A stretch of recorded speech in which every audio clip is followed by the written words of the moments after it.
On a une première question de Virginie Pirard, et ensuite j'aurai moi-même des remarques, des questions.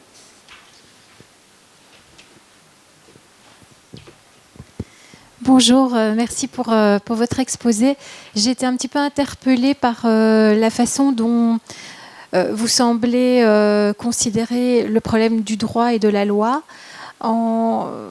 Je vous ai peut-être mal compris, mais c'est ce qui m'est apparu dans vos propos, en le réduisant à l'incarnation d'intérêts individuels, en particulier dans la lutte pour les droits humains.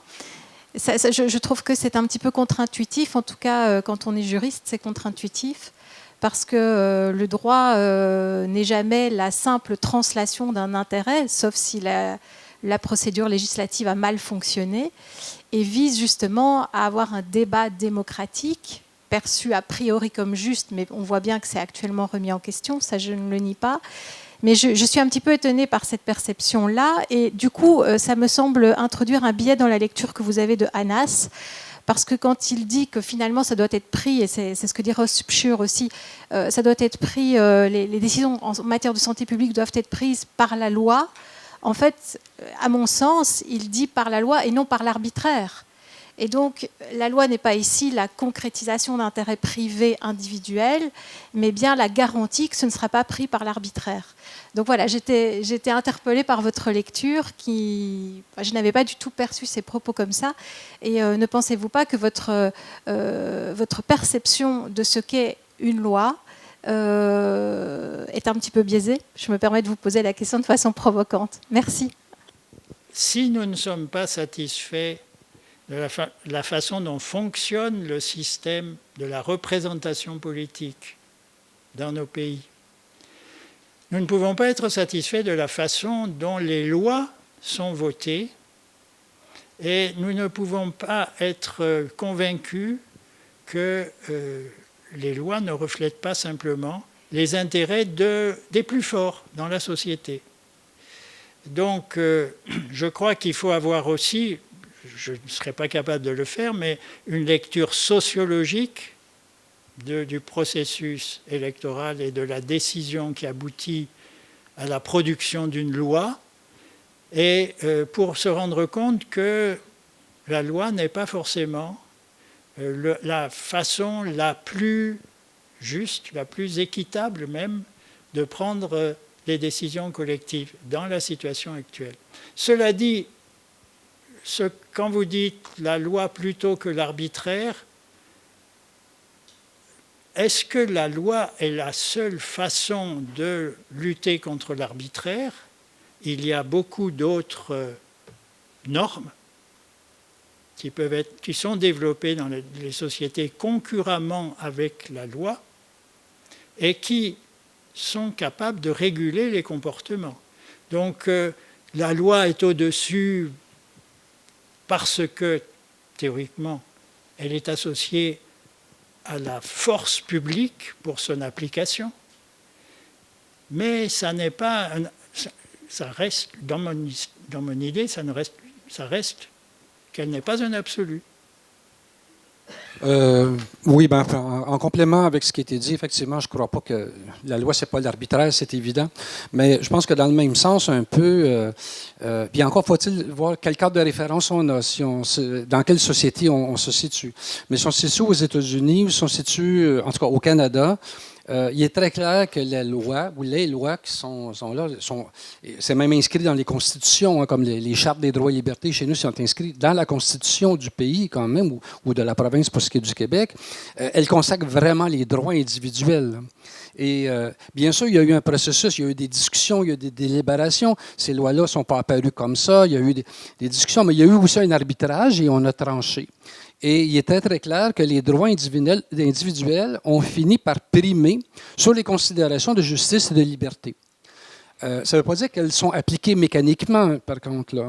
Mais c'est clair que dans la loi, c'est peut-être moins le cas en France, mais dans plusieurs sociétés anglo-saxonnes, c'est très clair que, et là, si on référait tantôt au contexte américain quand même, là, dans la présentation, et on est dans un contexte où, effectivement, les lois sont vraiment en support eu un poids, une pondération très, très favorable aux droits des individus, aux dépens des considérations de justice. Et aux États-Unis, ça a atteint un niveau, mais vraiment désespérant peut-être. Au Canada, il y a toutes sortes de mécanismes et de politiques sociales qui font que le Canada se retrouve une des sociétés peut-être les plus socialistes au monde, même si le voisin est un des plus capitalistes au monde, d'où les tensions entre le Canada et les États-Unis constamment. Donc, il y a des mécanismes de repondération, si on veut, des considérations de justice et de solidarité, mais il reste que la réalité est là, que la loi elle-même, si on les regarde à froid, même si elles sont issues de délibération et de pondération, la priorité aux droits individuels est vraiment consacrée. Là. Et aux États-Unis, la même chose. Quoi. Alors, tout dépend peut-être du contexte de référence auquel on se met.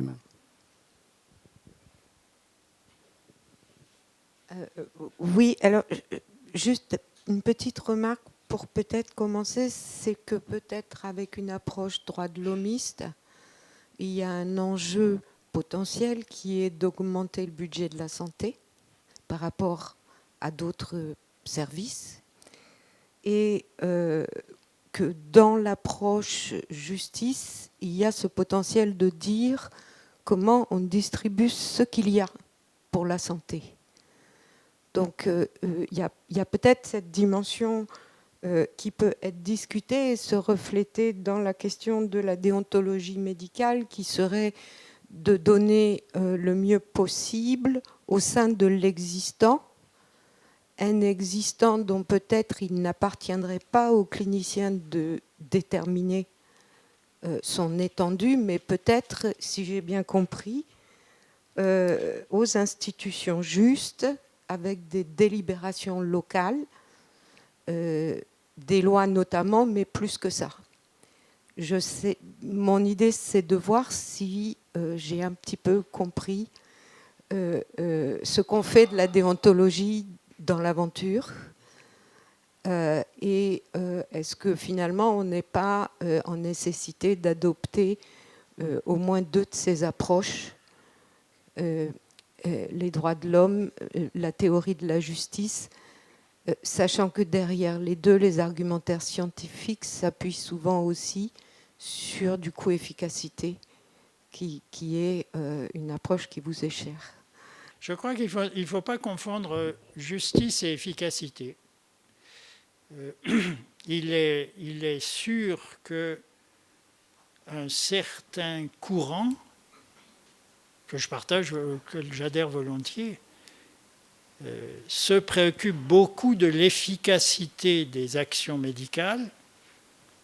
Moi, j'ai un très grand intérêt pour tous les travaux dont j'ai cité tout à l'heure, ces analyses coût-efficacité. Est-ce qu'on tire le meilleur parti des ressources dont on dispose? Et est-ce qu'on les répartit en fonction du plus important bénéfice pour la santé qu'on peut obtenir? Toutes les répartitions ne donnent pas le même bénéfice pour la santé. L'intérêt des travaux que je citais tout à l'heure et de ceux qui sont faits par l'équipe de Chris Murray à Seattle sur la charge globale de la maladie, c'est justement de fournir pour la première fois un indicateur qui n'est pas parfait, qui est certainement perfectible, mais qui est le meilleur dont on dispose aujourd'hui. Un indicateur de ce bénéfice pour la santé.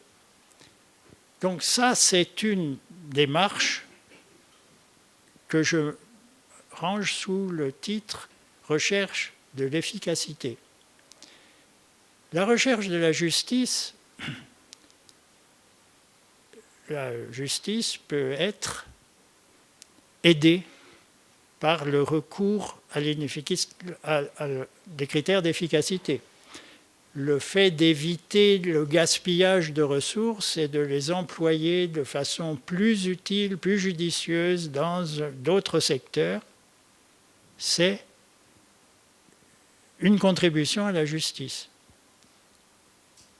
Mais la justice va, me semble-t-il, au-delà de l'efficacité, notamment parce qu'il y a des tas de dimensions, comme ça a été parfaitement montré ce matin, des tas de dimensions qui ne sont pas mesurables. La justice peut aussi se préoccuper de la contribution des individus à la décision. Elle peut aussi se préoccuper de leur participation au processus politique, etc. Donc, voilà, je voudrais introduire une distinction entre justice et efficacité. Que le droit de l'homisme ait cherché avant tout à obtenir plus de ressources, c'est possible, mais je ne pense pas, là encore, que ce soit une de ses caractéristiques fondamentales. Qui peut dire qu'il n'a aucun intérêt pour les droits de l'homme? Qui peut dire qu'il néglige complètement les droits des malades? Je crois que personne ne peut afficher cette position, et même c'est difficile à penser. Mais qu'est-ce qu'on en fait? La question, c'est effectivement, qu'est-ce qu'on en fait? En quoi ça éclaire les décisions qu'on va prendre? Là, je crois que la façon dont Gostin et Lazzarini ont travaillé, ça permettait de créer l'image de Jonathan Mann et derrière lui, de donner confiance, respectabilité, pouvoir aux associations de malades, aux malades et aux associations de malades, plus que d'augmenter des ressources. Augmenter des ressources, ça a été une stratégie américaine. Et le résultat, c'est la construction d'une industrie pharmaceutique autour du sida. Et cette industrie pharmaceutique, elle est américaine. Je voudrais revenir sur Norman Daniels et Amartya Sen, qui me semble partager une approche assez similaire dans disons, l'application qu'ils font de Rawls à la justice en santé. Il me semble que une des limites de cette approche qu'on pourrait qualifier de libérale, de libéral au sens du libéralisme politique, c'est que c'est une approche sanitaire, de la justice en santé. Alors que on sait bien que les inégalités de santé, les inégalités sociales de santé, sont liées à des inégalités de conditions de vie, à des rapports de pouvoir, à un mode d'organisation sociale en amont. Et la limite de ces positions-là, alors peut-être que Amartya Sen est à sortir de cette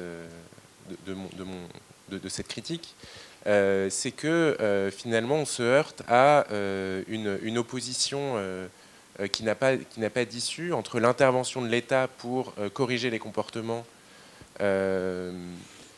prévenir les comportements à risque, et d'un côté les inégalités. C'est-à-dire que pour vraiment réduire les inégalités, il faudrait intervenir sur les comportements à risque au point d'attenter aux libertés individuelles. Et donc on a cette espèce de point de butée qui fait qu'on ne peut pas vraiment corriger les inégalités de santé qui sont en fait liées à des inégalités plus fondamentales. Je pense que vous avez raison de dire que Sen devrait être sorti. Les deux cas sont assez différents. Pardon. Visiblement, Daniel s'est tombé sur un bec lorsqu'il s'est agi pour lui de définir une solution globale. Et donc, la solution de la délibération sous certaines conditions, au niveau global qu'il envisage, c'est un pis-aller. Il n'y a pas de... Autant on peut dire que la construction de Rawls est une construction intellectuelle de haut vol, mais dont on ne voit pas très exactement à quoi elle peut nous conduire, autant, je crois, la solution proposée par Daniel, c'est un pis-aller. Et vous avez raison de dire que son horizon, c'est la santé et rien d'autre, en quelque sorte. Je pense que la démarche de Sen, elle a son aspect d'utopie. Elle a son aspect d'utopie par son caractère général, justement. L'injustice qu'évoque Sen, c'est dans tous les domaines. Ces espèces de communautés, ces milieux d'appartenance dans lesquels il serait milieux d'appartenance qui peuvent être locaux, ça peut être le logement, la cité dans laquelle on habite, ça peut être le milieu de travail, ça peut être l'association caritative, ça peut être la chorale, ça peut être, etc. Que dans ces milieux-là, l'injustice puisse être explicitée et que les moyens de la combattre puissent être définis, ça s'applique à tous les domaines. Évidemment, je pense que c'est aussi une solution assez peu satisfaisante parce que vous savez d'ailleurs que Sen a travaillé d'abord sur le paradoxe de Condorcet, donc sur la façon de prendre des décisions collectives. Est-ce qu'on est capable, est-ce qu'un certain nombre d'individus sont capables de classer correctement trois objets sans incohérence, et qu'il a trouvé des conditions dans lesquelles on peut éviter le paradoxe de Condorcet, mais des conditions qui sont très difficiles à réunir dans la vie courante. Donc il est peut-être que lui aussi a trouvé une sorte d'échappatoire à la difficulté du problème en le renvoyant à ces milieux, mais en tout cas sa perspective n'est pas centrée sur la santé. Est-ce qu'il y a d'autres remarques ou questions ? Si ce n'est pas le cas, je pense qu'on va remercier beaucoup Joseph Brunet-Jailly pour cette intervention. Et je vous invite à nous retrouver donc à 14h, donc après une pause déjeuner d'1h15 à peu près, pour les deux tables rondes de l'après-midi. On va commencer donc par une table ronde sur les addictions, et ensuite nous aurons une table ronde sur la vaccination. Merci beaucoup.